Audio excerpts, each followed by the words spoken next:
Good afternoon, everyone. Thank you so much for joining us today. I am super excited for a conversation we're about to have with Simon Sinek. My name, if you haven't met, is Alan Richardson, and I have the pleasure of leading the Talent Strategy and Services Solutions team here at RBC. And we're very pleased to welcome all of you, our participants and alumni of our Women in Leadership and Ignite programs.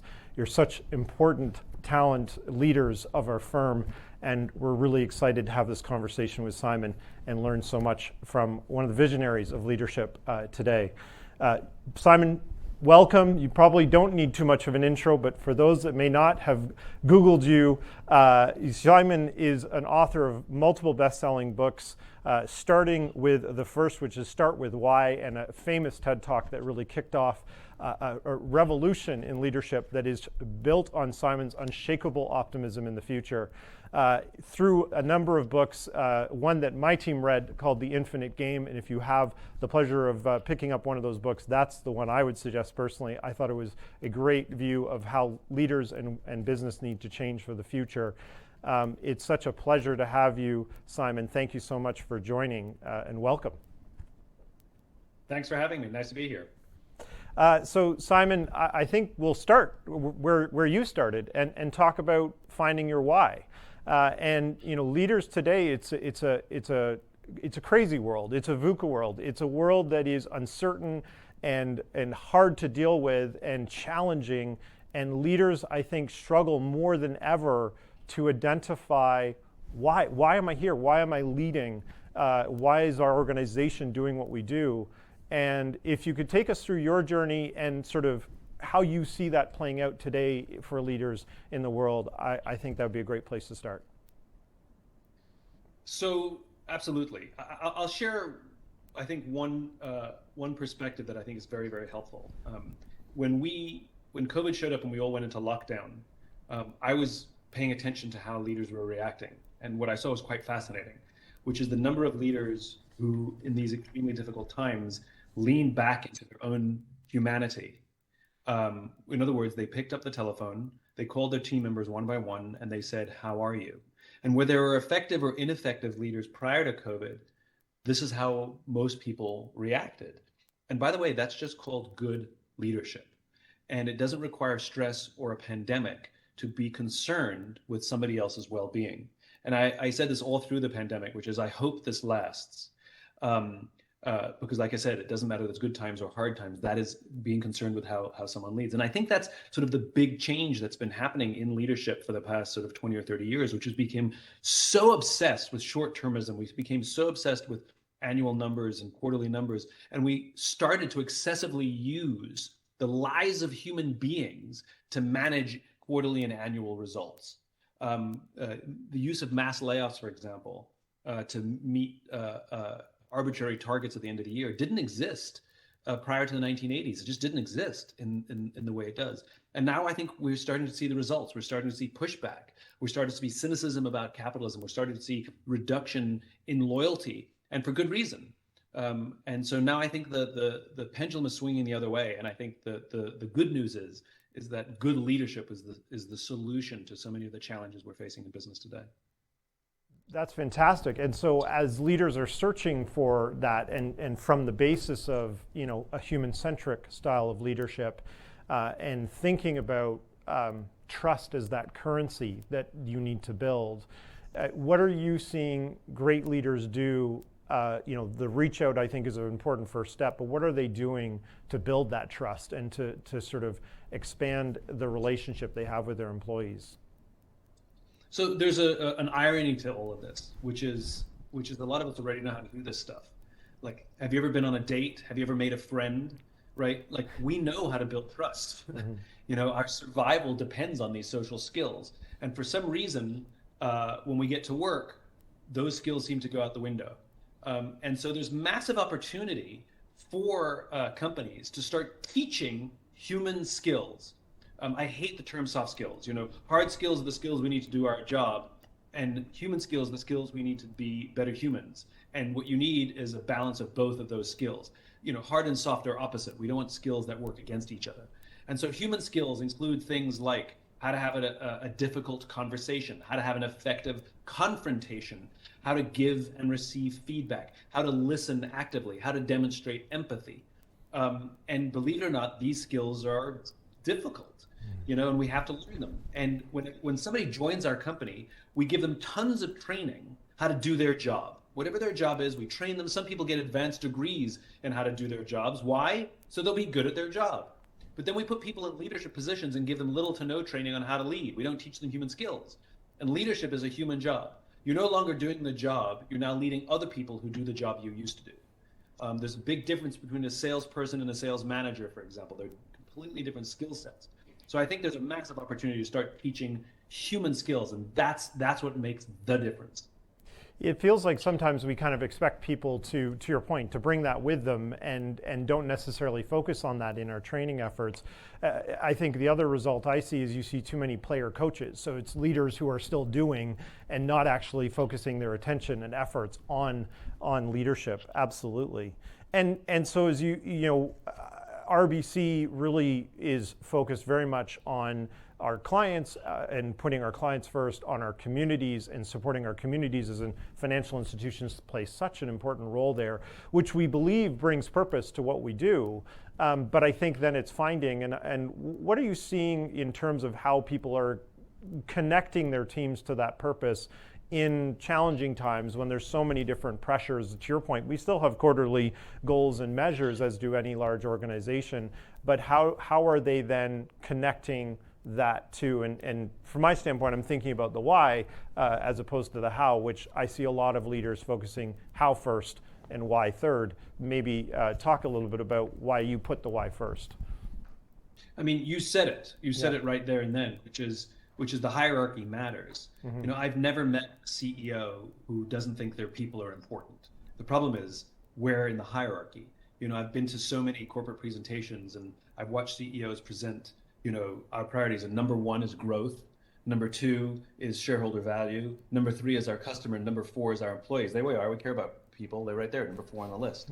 And the problem is that's a hierarchy, which means, are you willing to sacrifice your people in order to hit a number? That's what that list says, and that's what that list communicates to the people who work inside an organization. And so the organizations that tend to outperform their competitors over time, what you'll see is that people come first, and that we would rather sacrifice short-term gains to protect our people than sacrifice our people to protect short-term gains. Because to have a round of mass layoffs to protect a short-term number produces such long-term ripples of damage to trust that you spent so long building that it takes an extremely long time to rebuild that trust, much longer than it would take to rebuild the numbers. And so I always pay attention to that hierarchy. You're 100% right. The order matters. In terms of starting with why, the order matters for a slightly different reason, which is the reason of biology, this is what I learned. When I talked about why, how, and what, it's not my opinion, those levels overlap with the biology of human decision-making. So when you start with how or what, you're actually engaging the neocortex, which is the rational language center of our brains, but not responsible for feelings or behavior. When you start with why, you're engaging the limbic brain, which is responsible for feelings and behavior. So that limbic brain is responsible for getting stuff done. So when people feel connected to the organization, when they feel connected to the mission, they're more likely going to make decisions that will advance that mission and the organization itself. And I think that also speaks to, leadership comes in a few different forms. You can lead through your hierarchy. I'm your boss. You got to do this. You can lead through rational logic. Hey, I have a good argument. You can do it. Or you can lead through that emotional connection. And I think what you're saying is you got to get to that emotional connection first, and then the rational and the hierarchy can come afterwards. But make sure there's that trust connection. I think that's so important. And so Well put. So as you look towards the future, now we're hitting tough economic times, and to your point, leaders are going to have to make choices and prioritization decisions. And as you clearly put employees first in your hierarchy, it feels like. How do you encourage leaders to think through, what do I do to make my employees both successful and perform and hold them accountable for performance, but on the same time have that human-centric, empathetic feel. I think sometimes people feel it's either one or the other. It's not both. Yeah, no, of course they can coexist, but it's the art of leadership. There is science of leadership, but this is the art of leadership, which is it's not always clear. If you go too far in the direction of performance, you build an organization filled with mercenaries that will stab each other in the back to hit numbers and hit personal rewards. If you slide too far the other direction, you have a hippie commune where everybody loves each other, but no work gets done and there's no accountability. And this is the hard part about leadership, which is it's like marriage, it's like friendship, it's like children, which is you'll never be on the path. You're constantly blocking and tackling and trying to make it work. But what makes it work over the course of time is that strong foundation of trust, that when you screw up or get it wrong or you're grumpy or you're tired, that people are patient with you. And it's just viewing people as human beings and bringing empathy to work. Now, usually when I talk about these themes, people find them uncomfortable. Now, I know this is women in leadership that we're talking to, and I will say that women understand my work better than men. I talk about this stuff and women tend to go, yeah, and men tend to say, do you have any case studies? And so when I talk about bringing empathy to work, there's nothing mushy or weak about this. I'll give you a simple example. Here's a fairly normal scenario. A manager walks into one of their reports office and says, hey, I've noticed your numbers are down for the third quarter in a row. We've had this conversation before. If you don't pick up your numbers in the fourth quarter, I don't know what's going to happen. Right? That's a fairly common scenario. Here's that same scenario with empathy injected. Hey, I noticed your numbers are down for the third quarter in a row. We've had this conversation before. Are you okay? I'm worried about you. What's going on? That's empathy injected into leadership, where you're actually concerned about the person rather than missing the number. And what you'll find is people will open up, ask for help, tell you what the challenges are. Maybe they have struggles at home. Maybe they've been put in a position where they don't actually have the training to do the job. There's a wealth of things that we can support and help. And by the way, when we do that, not only does it build trust, but it actually helps the performance because we can help. We know what the root of the problem is. And so we need more of that at work in order to produce high-performing teams. When I talk about high-performing teams, and I've looked at some of the highest-performing teams, in the world, what you'll find is deep levels of trust, love, and camaraderie. That's fantastic. Start there and then work on the rest, but we have to have that base first before we begin. This is making me think, sort of performance short-term versus long-term, and I'm going to butcher it, so maybe I'll ask you to define, when you talk about a finite game versus an infinite game, you are talking a bit about that short versus long-term. Maybe you can explain for us the concept of the infinite game in sort of the business concept, and an example of how we could think about that in our world, and how we could approach banking, which is an infinite game, from that standpoint. Absolutely. So in the mid-1980s, a philosopher and theologian by the name of Dr. James Carse defined these two types of games, finite games and infinite games. A finite game is defined as known players, fixed rules, and an agreed upon objective. Football, baseball. If there's a winner, necessarily there have to be losers, and there's always a beginning, a middle, and an end. That's very important. A new business pitch, for example, right? There's going to be a beginning, a middle, and end. There's going to be a winner and a loser. That's a finite game. Then you have infinite games. Infinite games are defined as known and unknown players, which means you don't necessarily know who all the players are, and new players can join the game whenever they want. The rules are changeable, which means every player can play however they want. And the objective is to perpetuate the game, to stay in the game as long as possible. So we are players in infinite games every day of our lives, whether we know it or not. There's no such thing as winning global politics. No one will ever win career or education or health. And definitely there's no such thing as winning business. Nobody's declared the winner of business ever. When Circuit City went bankrupt, Best Buy didn't win anything. But if we listen to the language of too many of our leaders, it becomes abundantly clear that they don't actually know the game they're playing in. They talk obsessively about being number one, or being the best, or beating their competition. Based on what? Based upon what agreed upon metrics, time frame, or objectives? And this is a problem, because when we play with a finite mindset in an infinite game, when we play to win in a game that has no finish line, there are some very predictable and consistent outcomes. The big ones are the decline of trust, the decline of cooperation, and the decline of innovation. And so the more short-term we think, and the more we think about business as a game, where we treat the financial year as the end of the game, which it's not, the more damage we do to the long-term prospects of the organization. That's fantastic. And certainly from the standpoint of banking, we're always making investments in loans that have a long-term nature to them. So it's not like I can sell a product and walk away from it. I'm stuck with that on my books for years. In the case of mortgages, decades, right? So that's absolutely important. You know, as we think about that competitiveness and we look to drive performance, you know, we're especially based in Canada and in the United States, but we do play in the global sphere.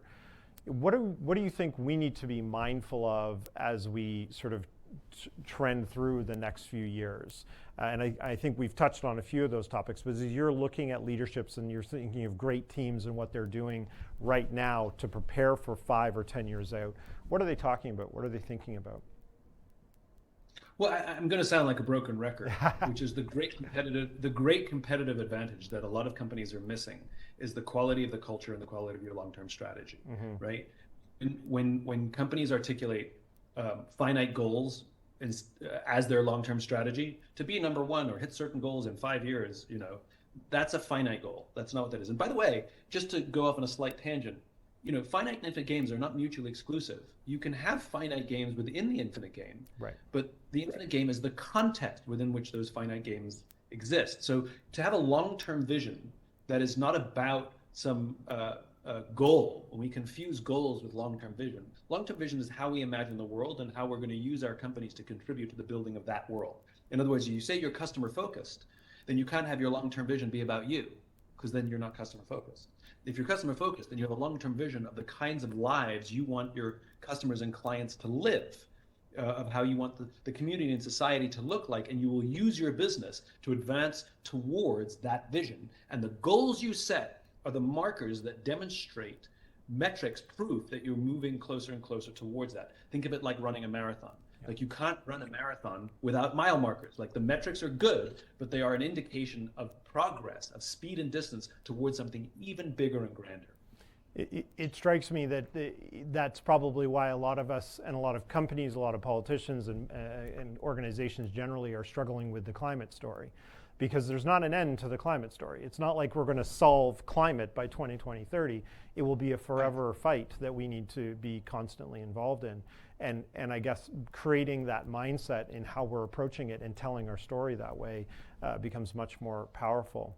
What do you see, you know, you talk about unshakable optimism. If there's a time to be shaken, it feels like now is that time. How are you feeling generally, and I'll step outside of RBC and banking, but how are you feeling generally about the track that the world is on, and are you still calling yourself an unshakable optimist as you look at the world around you today? The simple answer is yes. I am still an unshakable optimist. I think people confuse optimism and blind positivity. You know, optimism is not naive. It is very realistic. You know, blind positivity, you know, a lot of leaders think that they have to be positive for their teams to be positive, no matter how bad things get. Everything's fine, everything's good. And that actually backfires, because when we're struggling, when we're in periods of high stress and we see our boss apparently think everything's fine, it actually can make us feel worse. Because there must be something wrong with me if I'm so doomsday and they're so light. That's not helpful. Optimism is nothing like that. Yeah. Optimism is the undying belief that the future is bright, and it allows for dark reality. So, for example, I can say to my team, hey, listen, this is a dark tunnel that we're in. I don't know how long we're going to be in this tunnel. It's going to suck for a while. But there's one thing I know is that there's a light at the end of this tunnel, and if we work together, we will get through this and come out of this stronger than we went in. That's what optimism sounds like.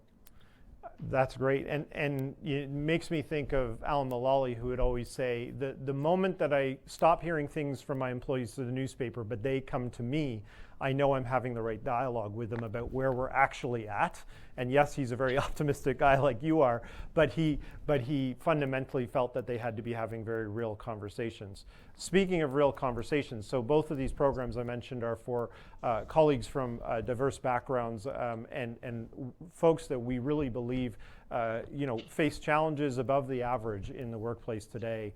And there's a lot, I think, going on in the world today. Again, cause for optimism, cause for reality checks of where we're at and where we're headed. From your standpoint of, as you see leaders of all walks from all different sort of frames and backgrounds and perspectives be successful, what are the things that you find most common, no matter where you come from, that anybody can lean into as sort of a building their success in their career over the time they're growing their leadership career? For individuals? For individuals, yeah. Thinking of the groups. Yeah. So leadership is a journey. There's no such thing as a perfect leader. There's also no such thing as an expert in leadership. I am not an expert in leadership. I'm a student of leadership. I may be a more advanced student than some, but I'm a student nonetheless. And there's always more to learn. Just like there's no such thing as the perfect parent, right? It doesn't exist. And every day we think we've screwed up our kids forever, right? It's a constant journey of conversation. Uh-oh. Sorry, everyone. I think we just lost Simon. Simon, sorry, we lost you for about 10 seconds there. I think you're back. Can you just start? Okay. Yeah, absolutely. So they say to err is human, but to really screw things up requires a computer. So live television. That's right. Absolutely. So leadership is a journey, and there's no such thing as an expert leader. Just like there's no such thing as an expert parent. And I think of myself as a student of leadership, not an expert. Don't trust anybody who says they're an expert in the subject, because they're not. And if you're going to go on this journey, you have to have a student's mindset. So you have to be always curious that there's more to learn. You have to read books, you have to have talks, you have to talk to other friends, just like as parents. We talk to other parents, we talk to our parents, we read books, we read articles constantly. And so some of the great leaders I've met, they're wonderful, they're incredible. They could tell me that they're an expert in leadership because all I want to do is learn from them. All they want to do when we go out for dinner is talk about leadership. Like, they have insatiable curiosity for the subject that they love. And so this is how it works, which is if we have to be on a leadership journey. And I'll add one more thing, which is leadership is really, really, really difficult. And I would never advise anybody going on a leadership journey by themselves. Just like you would never do anything difficult by yourself. You go scuba diving, you go to war, you always have a buddy. Well, make sure you have a leadership buddy to go on your journey with, where you can constantly compare notes.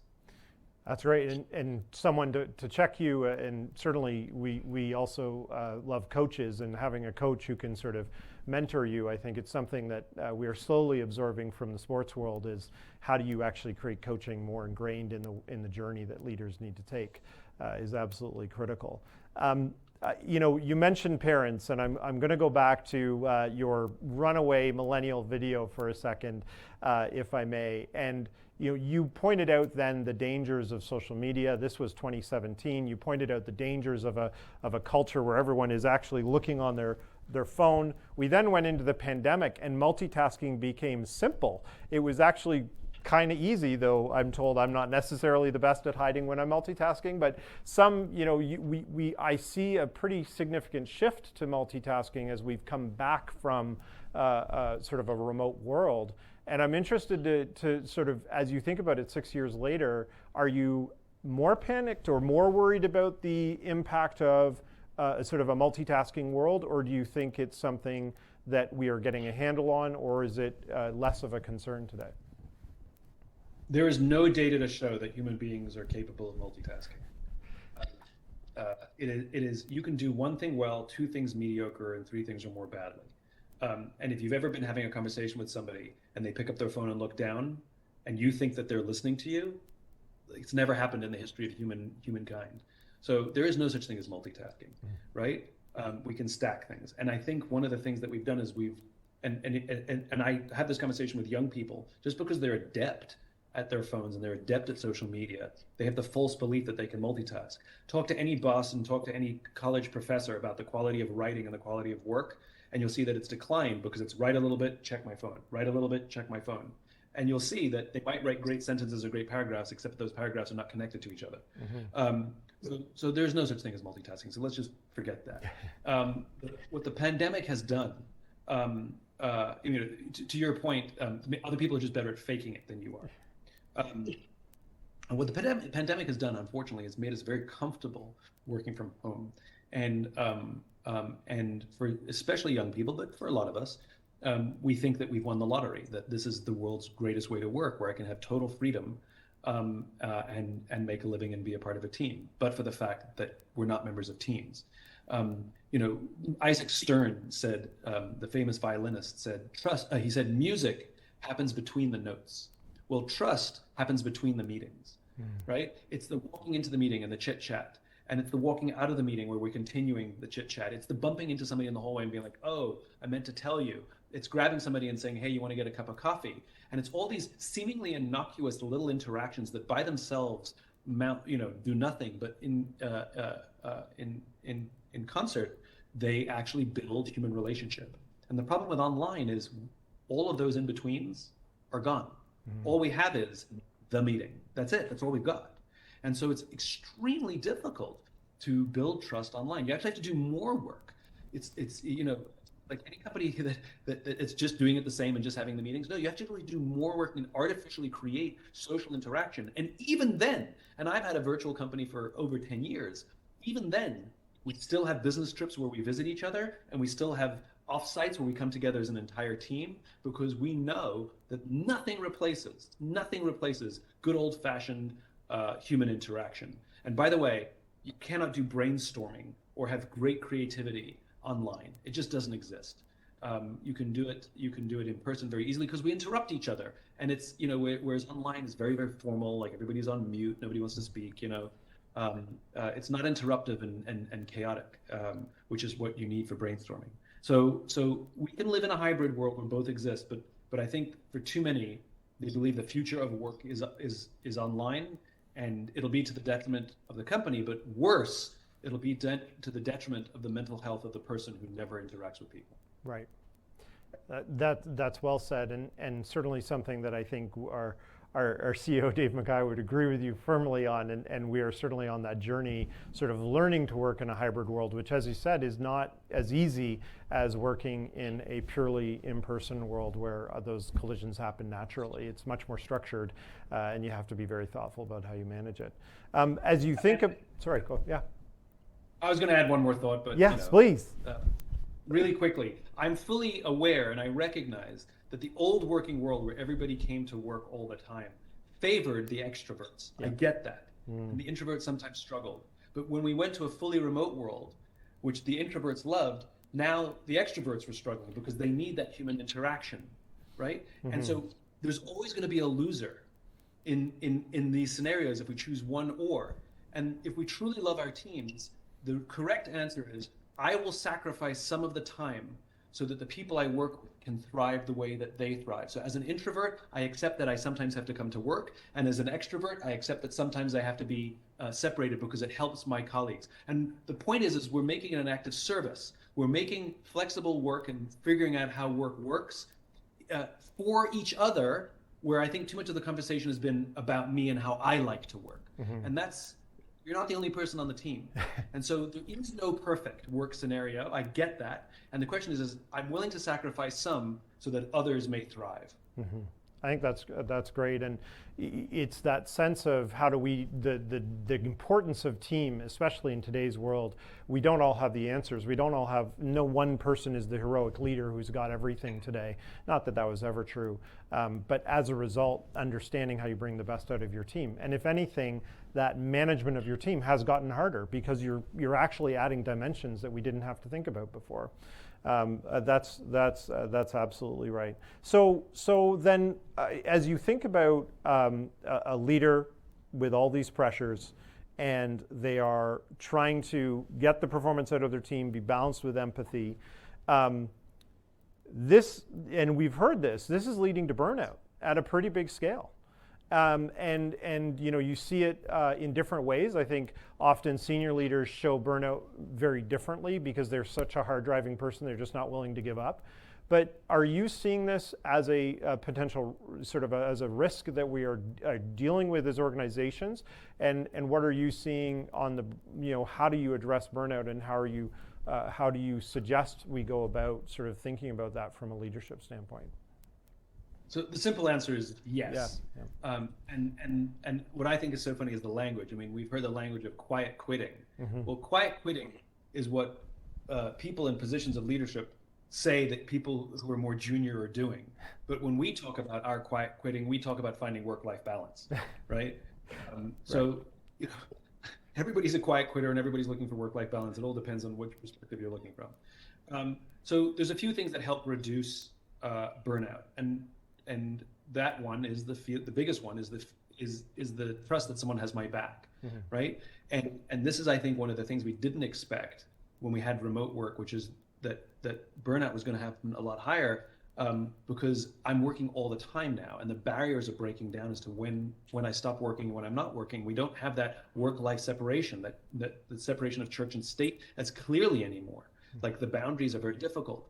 And then when we talk about people establishing boundaries, sometimes they can come across as aggressive, like that's crossing my boundary, and missing the fact that we're a team here and these boundaries are difficult and fuzzy.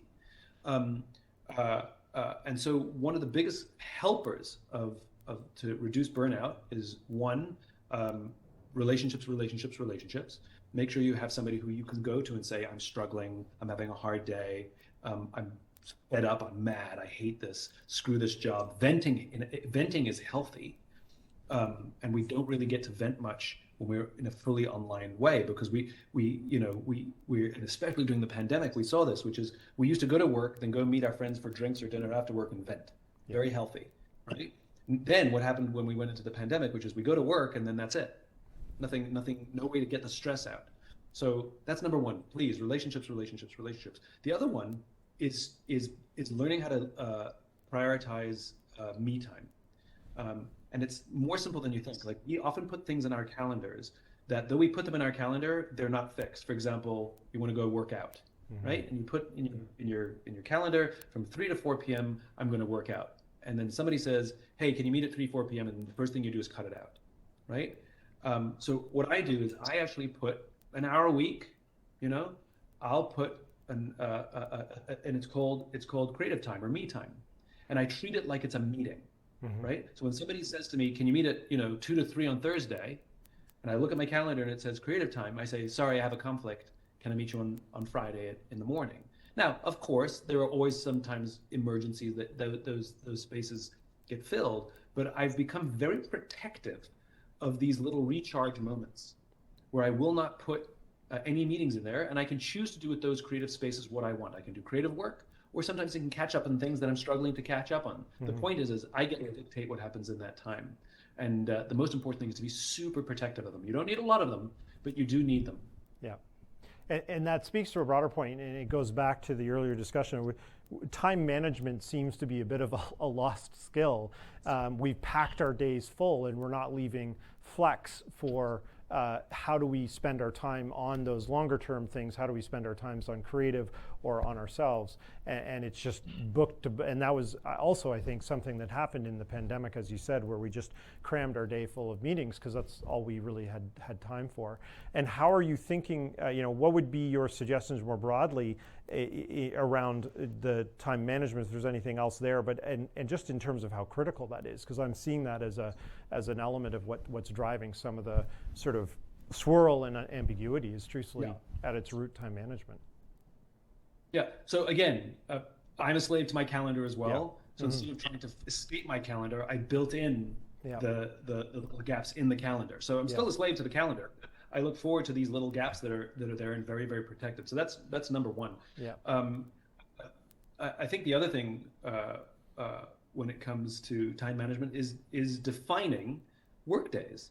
The work day has become fuzzy, mm-hmm. Because we used to have a commute, and the commute in, you would sort of prepare for work, listen to the news, whatever it was, have your coffee, and then the commute home is sort of recharge and sort of like, just sort of, whether you had a drive or you're on a train or whatever it was, you got a moment to yourself to sort of to relax until you got home. And now we go immediately from one thing to the next. So I actually really like the idea of defining the workday. Now, of course, it's going to be imperfect, just like real work. Sometimes you work late, sometimes you have to come in early. Totally fine. But for ourselves to define the workday, that it's not amorphous, I think is an important thing. The good thing about work and problems is they'll still be there tomorrow once you close your computer. That's right. I was actually dreading my commute when I started to come back to the office. I ended up loving it because it was exactly that. I was like, I get to read, listen to music, no one's bugging me, there's no kids, like it was great. Yeah, no, I think the commute is the great uncelebrated buffer between work and home. Yeah. That's fantastic. We've gone through a lot of topics very quickly. We are so far off our script that it's wonderful, and we still have a few more minutes. But I'd love to turn the conversation to you, Simon, and sort of what do you if you have a few minutes, what are you thinking about right now? Like, what are you exploring in your research? You call yourself an eternal student of leadership. What are you learning about right now? What is on your mind? There's a few things, frankly. One of them is this concept of power. The simple utterance of the word makes some people sort of glow with desire, and other people afraid of it, and some people thinking it evil, and some people thinking it good. And if you look at so many of the challenges we are facing politically, internationally, even inside our own companies, it seems to be a lot of power struggle.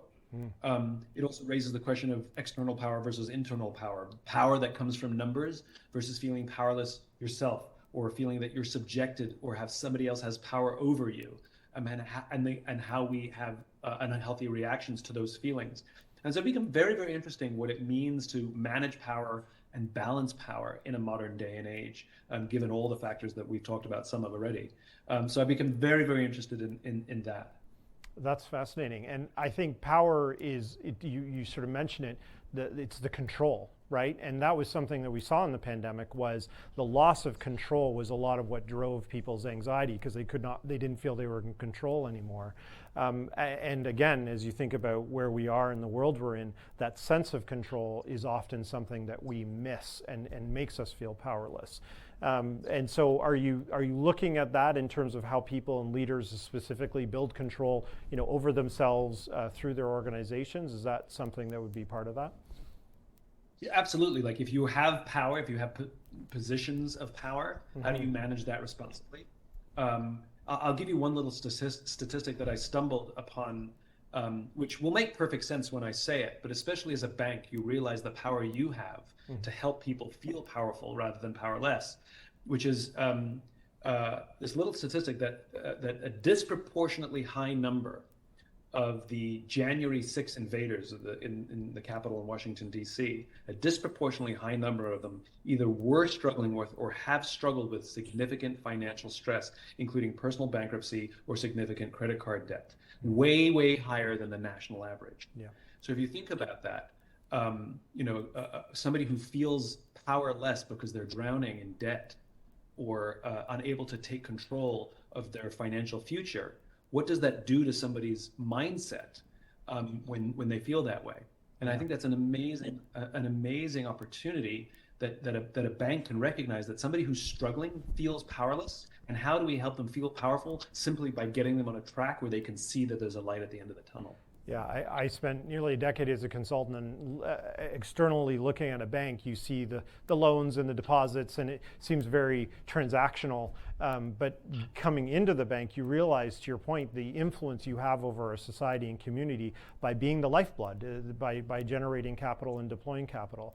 And I think it is a great responsibility that we do feel, absolutely. But then, to your point, seeing that for its very specific consequences, like you suggest on the January 6th, I think is always important for us to have part of our sort of in our thinking.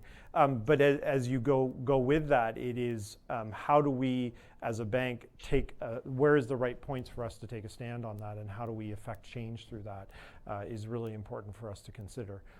That's fantastic. Sorry, go ahead. And it goes to what you were saying before about being customer focused, right? Yeah. It doesn't mean you have to be a charity, but how we talk to people. Yeah. Just the simple way how we treat people. I've written about this woman named Christina Harbridge, who had a collections agency, and she outperformed by multiples other collections agencies in her category. Well, I guess they're all in the same category, but outperformed other collections agencies, not because of her mean tactics, but because she treated people with respect. Instead of calling people up and threatening them that they owe money, she called them up and said, hey, I know you're struggling. Can we work this out together? Like, there's certain things that I have to do, but like, let me work with you. And the minute somebody just felt like they were being treated like a human being, and somebody on the other side of the phone understood that they don't want to be in debt, they don't want to not pay their bills, they're struggling, and just that somebody understood that they were struggling, they were able to get way more people into payment plans that worked, even though they were the exact same payment plans that a threatening methodology was attempting to deploy. Like I said, she outperformed. And people said thank you at the ends of the calls. So it's not necessarily what we have to do, but it's how we go about doing it and having that customer focus that can have profound impact on someone's life. Yeah, that's fantastic. And the money that we need to collect. Yeah, you can still be profitable and drive performance, but do it in a Absolutely. human way, right? Absolutely. Which seems Absolutely. to be the theme of this call. That's fantastic. I think we probably have just one or two more questions here, Simon. So thank you so much for your time. As we think about the trends that are happening, and you sort of spoke to this in terms of the January 6th group, but certainly labor unions are far more active. We've seen the strikes with the auto workers. As you look forward in the economy, and as the economy sort of stutters as we go forward, leaders, I think, are going to have to make hard choices. And you've spoken before about the long and the short term.